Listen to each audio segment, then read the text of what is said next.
Hello guys, कैसे हैं आप सब लोग। स्वागत है आप सभी लोगों का हमारे YouTube चैनल में जिसका नाम है एवन सर और मैं हूं आकाश शर्मा।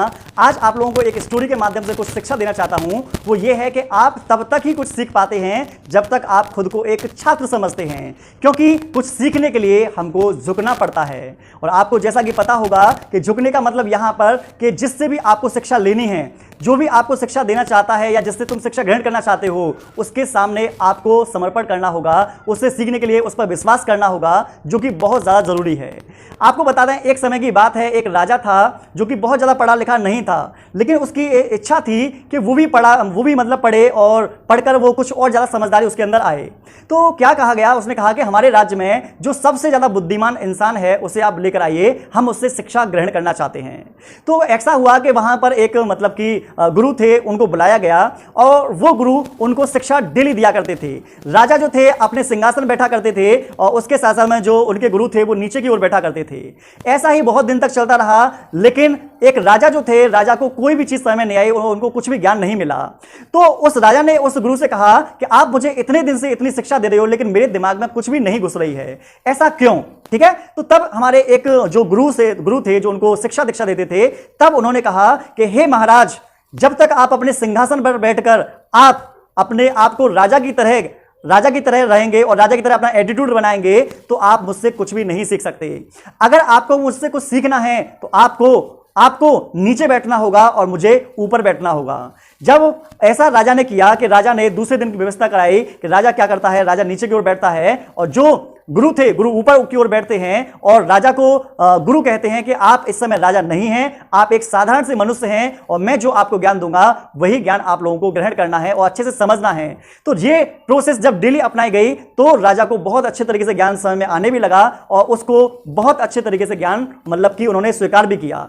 तो यहां से बस यही कंक्लूजन निकलता है कि अगर आपको ज्ञान लेना है तो दूसरे के आगे झुकना ही होगा, गुरु को मतलब कि आपको सम्मान देना ही होगा। अगर आप अपने आप में ही सर्वशक्तिमान समझते हैं, अपने आप को बुद्धिमान समझते हैं या अपने अंदर ईगो की तरह समझते हैं, तो इस तरीके से आप किसी से कुछ भी नहीं सीख सकते। अगर चलो दूसरे के ऊपर ये कहानी वगैरह छोड़ो, मैं आपको रियल फैक्ट बताता हूं कि अगर कोई बच्चा हमारी क्लास में बैठा हुआ है, अगर वो कुछ सीखना चाहता है, तो हम हर एक चीज को बहुत अच्छे तरीके से एक्सप्लेन करते हैं और बहुत डिटेल में समझाने की कोशिश करते हैं। लेकिन दूसरी तरफ अगर कोई बच्चा ये कहता है कि मतलब सर हम पर ये आता है, ये भी पढ़ाइए, आगे बढ़ाइए, मतलब एटीट्यूड के साथ, या फिर आप ये बोलें कि अपनी एक्स्ट्रा एक्टिविटीज के साथ साथ, या फिर हम ये बोलें कि वो अपने आप को बहुत ज्यादा ओवर स्मार्ट समझता है, तो हम ही ना, कोई भी व्यक्ति सही कि ओवर स्मार्ट के चक्कर में वो मारे जाते हैं। हम जो शिक्षा देना चाहते हैं उस व्यक्ति को, वो शिक्षा नहीं मिल पाती।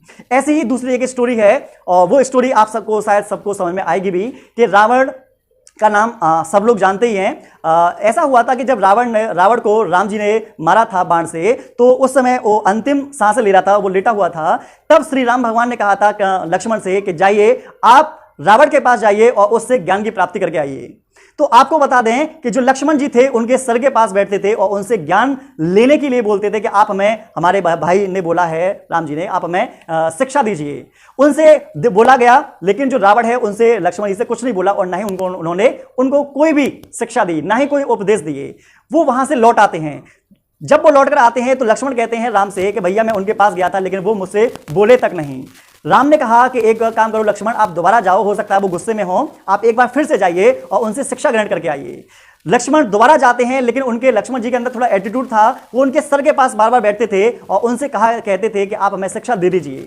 तो आपको बता दें कि ऐसा कई बार होने के बाद लक्ष्मण जी को गुस्सा आया और उन्होंने कहा कि भैया मैं बार बार आपके कहने से रावण के पास जाता हूं और शिक्षा लेने के लिए, लेकिन वो मुझसे कुछ बोलते तक नहीं है, ऐसा क्यों? तब राम ने बोला कि रहे लक्ष्मण, आप मुझे ये बताइए, जब आप शिक्षा लेने के लिए जाते थे वहां पर, तो आप किस जगह पर खड़े होते थे? तो लक्ष्मण ने कहा कि मैं उनके सर के पास खड़ा होता था या सर के पास बैठता था। तो राम ने कहा यही आपकी सबसे बड़ी गलती है कि जब आपको किसी से कुछ लेना होता है, कुछ शिक्षा ग्रहण करनी होती है, तो उसके सर के पास नहीं, उसके चरणों में बैठा जाता है। ठीक है, तो उन्होंने ये वाली बात समझाकर लक्ष्मण को दोबारा भेजा। तब लक्ष्मण जी रावण के पास गए और उनके चरणों के पास बैठे और उनसे बोला कि हे रावण, आप हमें शिक्षा दीजिए। हमारे भाई ने कहा है कि आप बहुत बड़े मतलब कि ज्ञानी हैं, मैं आपसे शिक्षा ग्रहण करने के लिए आया हूं, कृपया करके आप हमें शिक्षा देने की कृपा करें। तब रावण ने जितनी भी उनके पास ज्ञान था, बहुत सारा ज्ञान लक्ष्मण को दिया, जिसके कारण लक्ष्मण को बहुत सारा ज्ञान प्राप्त भी हुआ।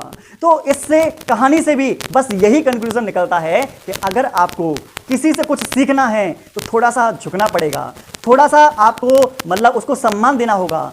क्योंकि आपको बता दें, जब तक आप दूसरे पर विश्वास नहीं करेंगे या दूसरे को सम्मान नहीं देंगे, दूसरे को कहने का मीन्स मेरा बस इतना सा ही है कि किसी को आप ईगो के साथ आप किसी से कुछ ग्रहण नहीं कर सकते। आप जितनी भी चीज़ है, ईगो हो कुछ भी हो, सबको ध्यान में रखो। जिस समय आपको किसी से सीखना होता है तो बस इतना सा संबंध रखो कि सामने वाला गुरु है और आप एक स्टूडेंट हैं, आप छात्र हैं। थोड़े से झुक जाएंगे, दूसरे शिक्षा ले लेंगे तो आपका कुछ नहीं जाएगा, आपका ही ज्ञान बढ़ेगा। ठीक है, आपको इस कहानी से क्या निष्कर्ष मिला या आपको यह कहानी कैसी लगी, आप हमें कमेंट सेक्शन में जरूर बता सकते हैं। और ऐसी इंटरेस्टिंग वीडियो देखने के लिए हमारे चैनल को सब्सक्राइब करना बिल्कुल मत भूलना। मिलते हैं नेक्स्ट वीडियो में।